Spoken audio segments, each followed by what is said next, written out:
we are riding, and Dad says to me, now, you keep these cows right here, and we're going to go up in that ridge, and I had no idea what a ridge was. We're going to go up on this ridge and go get those cattle, but you keep these cattle here.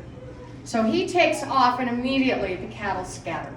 And I start crying, and I had my hair in braids, and I remember Max coming along with his horse and reaching over and tugging on one of my braids and said, hey, braid girl, I got you covered. And he brought all the cows back together.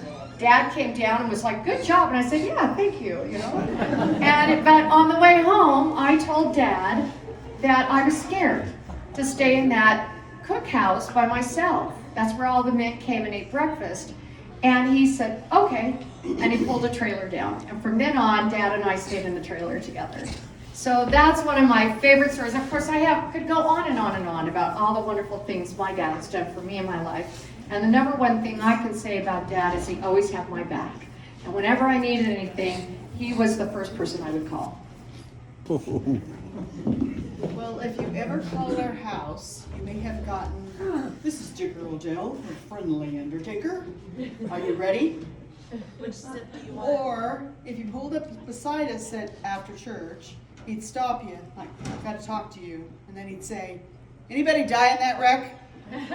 So, but then on the farm, when you're trying to learn new equipment, and we have a new swather, and I'm trying to learn the levers on it instead of the steering wheel, I got it going and spinning in circles, and Dad thought that was really funny, and I was crying because I didn't know how to stop it, and he just kept laughing. Well, I too have a couple of memories that have stuck with me. The first one, when I was a little girl, about 6 or so, I don't know how old, I would wake up in the middle of the night and not be able to go back to sleep.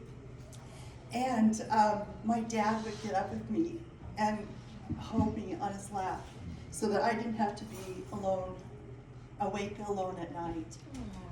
And there's so many things that my dad has done that has pointed to the love of our Heavenly Father. And that showed how much my Heavenly Father loved me, because he gave me a dad that would stay up with me at night. And I don't know how long it lasted, I don't know how many times, but you would always hold me in your lap. Okay, all the years that we were growing up, and my dad worked so hard. You sacrificed so much, and you worked so hard to make sure we had a home and food and clothing. And I never even thought about it until I was older. And all the sacrifices you made and all the hard work that you did to provide for us, that showed that the part of our Father in heaven who is our provider. And the biggest sacrifice, Dad was probably, I don't know how many nights he didn't sleep, but it was a picture of how our Father loves us so much that he sacrificed his only son. Thank you. Well, I don't know, but I could talk all night on Dave. But anyway, back down on the ranch, we had some real experiences. It was when the Mustangs were down there, and there was a bunch of them. Well, they were rounding some up at that time to get them off the range because they were eating more food than the cows were. So one day we went and they had it funneled into where they were catching them in the pens, and man, here come a bunch of them. And Scott, Dave, and I were on the other side of the fence that's supposed to stop these critters coming full bore, and I don't know how many were in there, but probably 50 to 100 head. And the closer they got, we had our rain slickers, and we were just shaking us, trying to slow them up so we wouldn't get run over. Well, that's when Dave started praying. I know damn well he was doing, and he saved all three of us, because we did get the critters moved and slowed up, and then they had to load them, and they were loading them on semis to haul them out of there. And another time, Dave was, he wasn't afraid of anything. I mean, he'd try it, and he survived, there he is. But anyway, there was a colt, a Mustang, and he said, oh, I'm gonna catch him and bring him home. Well, I can't remember what messenger was driving this Jeep. Do you remember which one? Was it Dale? And Dave was on the front fender, and the sagebrush down there is, oh man, it's high. It's like trees because it's been there for years. But they were going down this road, and Dave, all of a sudden all we saw was a cloud of dust, and Dave was gone. He had jumped off the Jeep, grabbed that colt around his neck, and when the dust cleared, he had the colt, he brought it home, and it lived for how long? They killed the neighbor's dogs right in.